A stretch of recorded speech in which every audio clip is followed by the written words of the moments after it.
મારા ભાઈએ મારી સાથે કર્યું એવું કામ તેને કારણે મને લોહી નીકળવા લાગ્યું અને મારા પેટમાં પણ દર્દ થવા લાગ્યું.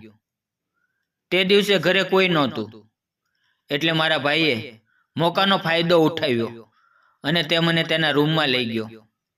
મેં ના પાડી છતાં તે મને ખેંચીને તેના રૂમમાં લઈ ગયો. હું તેને રોકી રહી હતી પરંતુ મારો ભાઈ મારી વાત સાંભળવા માટે તૈયાર નહોતો. હું મારા ભાઈને વારંવાર કહી રહી હતી કે મને ખૂબ જ દર્દ થાય છે, તું વધારે હલાવ નહીં. આજે ઘરે કોઈ નથી અને મને ખૂબ જ પેટમાં દુખે છે. મને તારી પાસે આવી આશા નહોતી. પોતાની બહેન સાથે કોઈ આવું કરે છે? મેં આજ સુધી ક્યારેય એવું કામ કર્યું નથી. આ બધું તારા લીધે થાય છે. હવે હું પપ્પાને શું મોઢું દેખાડીશ? આજે મારો ભાઈ મારી સાથે એવું કરવાનો હતો એ વાતથી હું સાવ અજાણ હતી.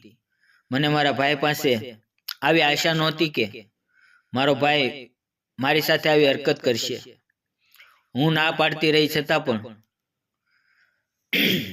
મિત્રો, મારું નામ મયુરી છે અને હું 20 વર્ષની છું.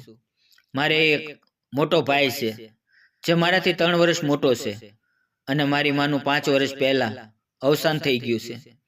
મારા પપ્પા એક ઓફિસની અંદર મેનેજરનું કામ કરે છે.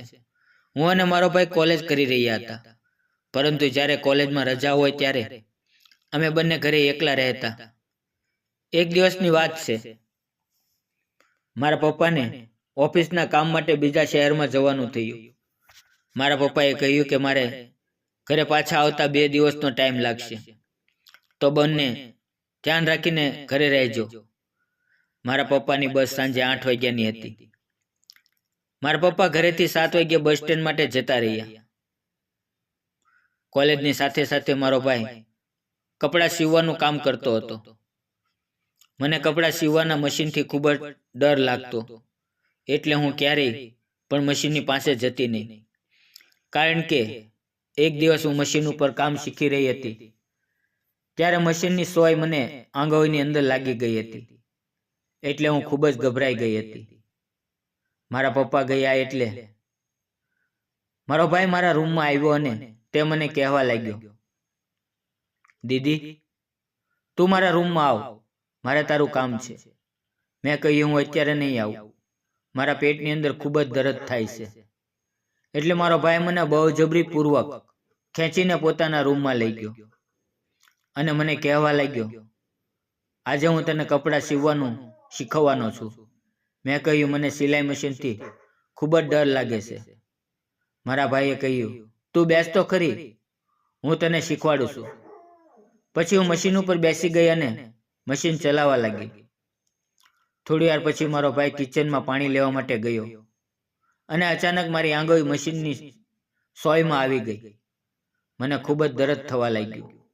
મેં મારા ભાઈને જોરથી અવાજ આપ્યો તો મારો ભાઈ દોડતા દોડતા મારી પાસે આવ્યો અને સિલાઈ મશીનમાં મારી આંગળી ફસાયેલી જોઈને તે હેરાન થઈ ગયો. મેં કહ્યું, મેં તને કહ્યું હતું મારે સિલાઈ મશીન હાંકતા નથી શીખવું. જો તારા લીધે આ શું થઈ ગયું? મારી આંગળીમાંથી લોહી નીકળી રહ્યું હતું અને મને દર્દ પણ થઈ રહ્યું હતું. મારો ભાઈ મારી આંગળી કાઢવા લાગ્યો તો મને વધારે દર્દ થવા લાગ્યું અને લોહી બંધ થવાનું નામ લેતું નહોતું. મારો ભાઈ જેટલી આંગળી હલાવતો એટલું વધારે દર્દ થતું હતું. મેં ભાઈને કહ્યું, તું વધારે હલાવ નહીં, મને તેનાથી વધારે દર્દ થાય છે. મારા ભાઈએ સાવધાનીપૂર્વક ખૂબ જ મહેનત કરી અને પછી મારી આંગળી બહાર કાઢી. તેની પર ખૂબ જ ચોંટ આવી હતી, એટલે અમે બંને ડૉક્ટર પાસે ગયા અને ડૉક્ટરે તેનો ઈલાજ કર્યો અને પટ્ટી બાંધી દીધી. થોડા દિવસ પછી મારી આંગળી સારી થઈ ગઈ. મને લાગે છે કે મિત્રો, તમે વાર્તા સાંભળીને છેતરાઈ ગયા હશો, પરંતુ મને એવું લાગ્યું કે આજે હું તમારી સાથે થોડીક નવા વર્ષમાં મજાક કરું. આ મજાક બદલ મને માફ કરશો. ફરી મળશું એક નવા વિડીયોમાં. ત્યાં સુધી આવજો અને જતા પહેલા વિડીયોને લાઈક અને ચેનલને સબસ્ક્રાઈબ જરૂર કરજો, કારણ કે આ તમારો ભાવનગરનો મિત્ર તમારી માટે રોજ રોજ સુંદર મજાના વાર્તાના વિડીયો લાવી રહ્યો છે. તો મને તમારો સાથ અને સહકાર આપજો. વિડીયોમાં આવેલા નામ, પાત્ર અને ઘટના ફક્ત કાલ્પનિક છે. તેનો કોઈ પણ વ્યક્તિ સાથે સંબંધ નથી. વિડીયો પૂરો જોવા બદલ આપ સૌનો ખૂબ ખૂબ ધન્યવાદ મિત્રો.